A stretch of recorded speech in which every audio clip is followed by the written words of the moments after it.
All right, folks, welcome back.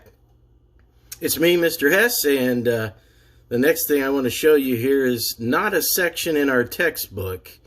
Instead, I want to just take a more in-depth look at dilations. Remember, a dilation is when we take a figure like this triangle pictured here, and if we're going to scale it up or scale it down, we're going to either enlarge it or shrink it. The letter K is traditionally used to represent the scale factor. So I forgot to mention that in our previous sections, but if you ever see this letter K here, that's our scale factor. And remember that a scale factor of 1 would do nothing to an object. After all, a scale factor is the number we're going to multiply by. And when we multiply, excuse me, when we multiply things by 1, they wouldn't change at all. So a scale factor of 1 then would keep it exactly the same. Nothing would change. Okay, but and I did mention this before then, scale factors that are bigger than 1, like 5 halves. 5 halves is really just 2.5, right? If you divide 2 into 5, it goes in there 2.5 times. So that's a scale factor bigger than 1. So this is going to enlarge this figure. We're gonna make this triangle get bigger. Okay, if that scale factor had been less than 1, for example, like the fraction, if I'd flipped that over, 2/5, for example, that would be a fraction or a scale factor then that would shrink it. So this one's going to enlarge it. So here's how we're going to do this. We're just going to take the coordinates of our original figure here. Okay, if you look, we've got a point down here, right here at this spot, that's at the coordinates +1, -2. Okay, I'm writing these down on another board here. Okay, so if that was the point, let's say that was the point A, we'll call this B and this one C. Then A originally has those coordinates 1, -2. Okay, the point B here we can see is at -2, 0.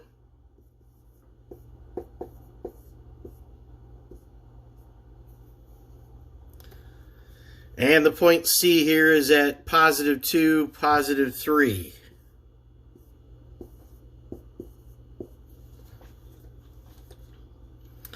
All right, so now we have a scale factor, as I mentioned earlier, of 5 halves. So what we're going to essentially do is just multiply these coordinates times the scale factor of 5 halves.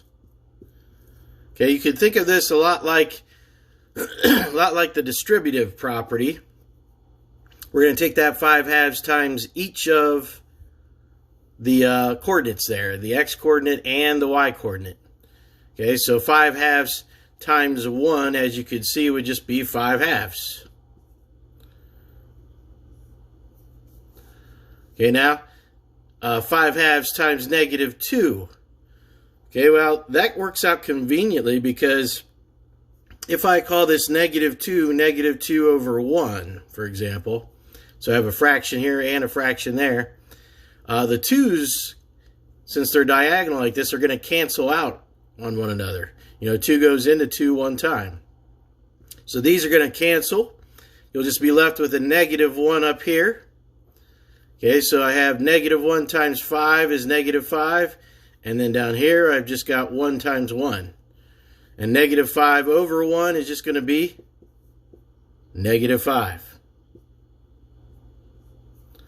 Okay, so there's the new coordinates of A, or as you know from transformations, that means the new coordinates here is going to be A prime. All right, we're going to do it again. Just keep doing this. Okay, and if you need to, you could always use a calculator as well, but a lot of times these conveniently, like we did right up here, are going to cancel.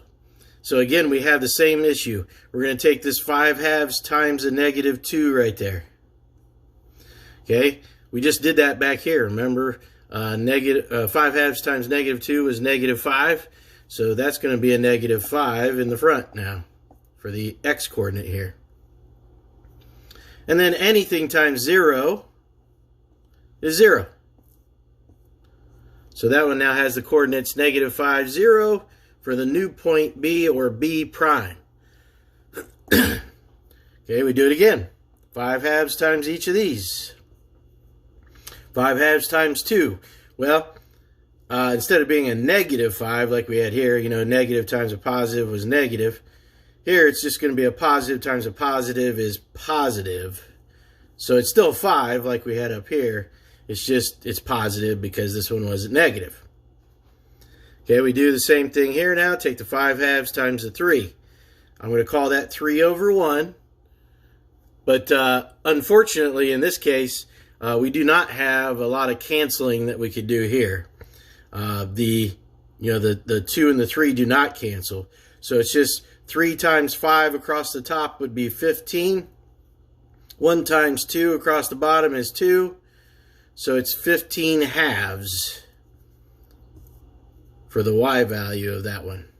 And that's our C prime. All right, so there's our new coordinates. Now I go back to my picture here, and I'm going to plot these coordinates.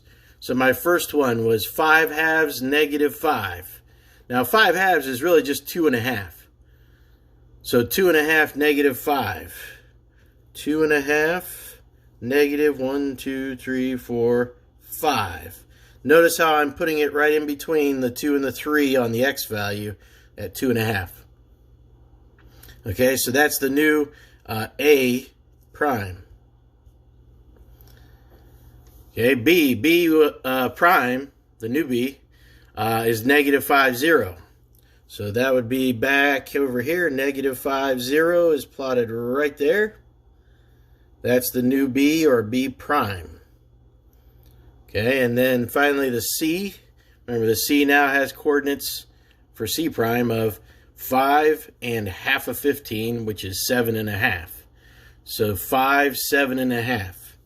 So 5, 7.5 would be clear up there. Okay, that's the new C, or C prime. Okay, don't forget to connect these then to create the new triangle. Okay, if you have a straight edge, it probably would be a little bit easier on you. I'm just going to freehand mine. And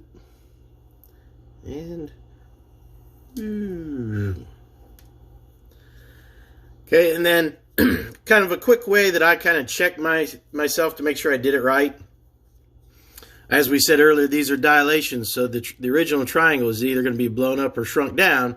And when that happens, essentially what's happening is all these points are either working their way closer to the origin, 0, 0, or they're going to work their way away from it. In this case, when it's enlarging, it's kind of like an explosion where it's working its way away from the center.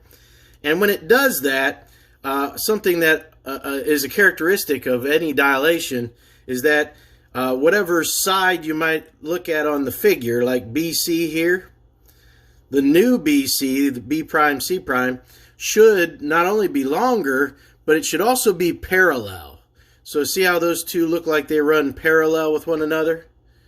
Okay, same is true about AC. AC should run parallel to the new A prime, C prime. And AB here should run parallel to A prime, B prime. So that's just kind of a quick way of checking to make sure I did it correctly. So if it looks like everything lines up parallel there, then chances are you did it correctly. And of course the scale factor was bigger than 1, so I knew it was going to blow it up. So I know I did that part correct as well. Okay, let's try another one of these. Okay, this time, as you can see, instead of a triangle, it's a quadrilateral. I mean, we could dilate really any shape you like, any polygon. You could even dilate figures that aren't polygons as well, like circles, for example. But anyways, the scale factor I noticed right away on this one is a scale factor less than 1, 1/4. So this time, instead of enlarging it, okay, this time I know that if it's got a scale factor less than 1, it's going to shrink it. And again, we're going to work our way towards the origin. It's going to shrink towards there. Okay, I'm going to go ahead and label these again. We'll just stick with the A, B, C, D again. Okay, and originally on this figure, you could see the point A down here has the coordinates -2, -4. Okay, so I'm going to jot these down off to the side over here. Again, I've got my board over here. I'm writing this stuff down. Okay, B is at -4, +6. So again, I wrote that down. C is at 4, 4. And D is at 4, 0.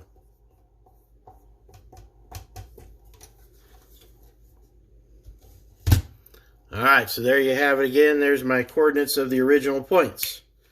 Okay, now again, our scale factor, though, is 1/4.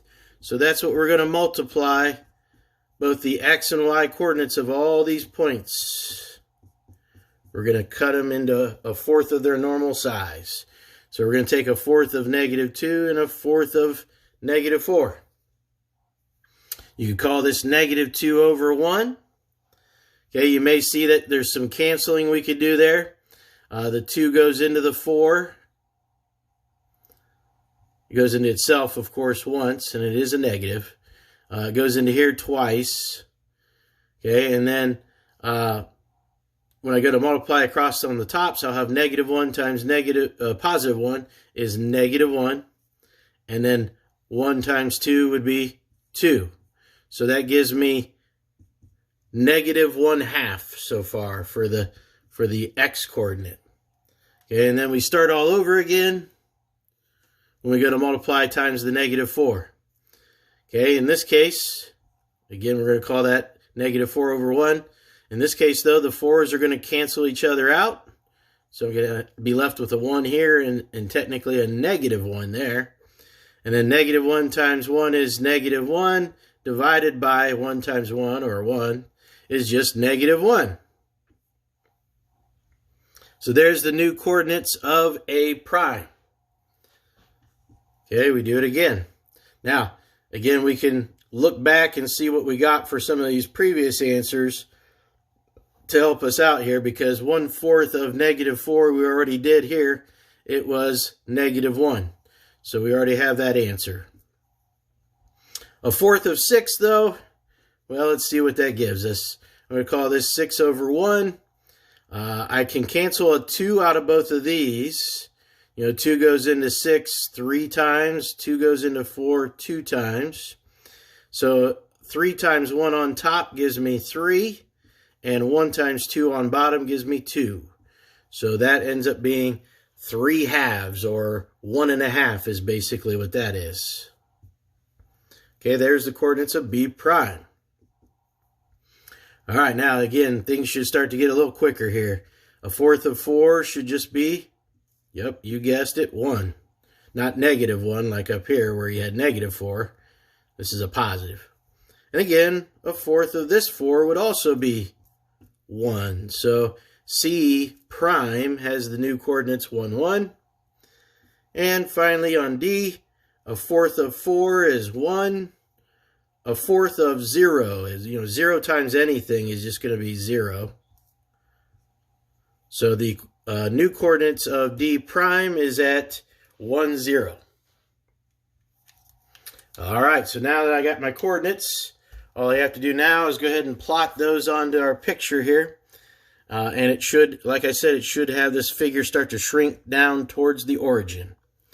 All right, so our first one up here was -1/2, -1. So -1/2 and -1.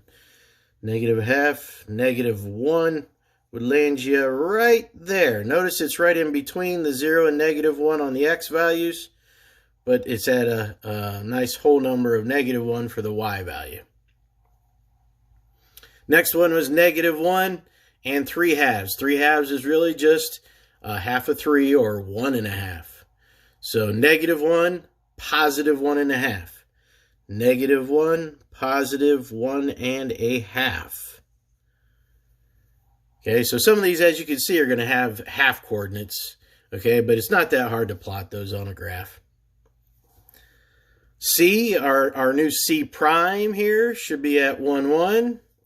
So positive 1, positive 1. There's the new C or C prime. And D prime is at 1, 0. So 1, 0 is right there. So there's the new A or A prime. Here's the new B or B prime. Here's the new C or C prime. And there's the new D or D prime. Don't forget to reconnect all these in the end to make the shape.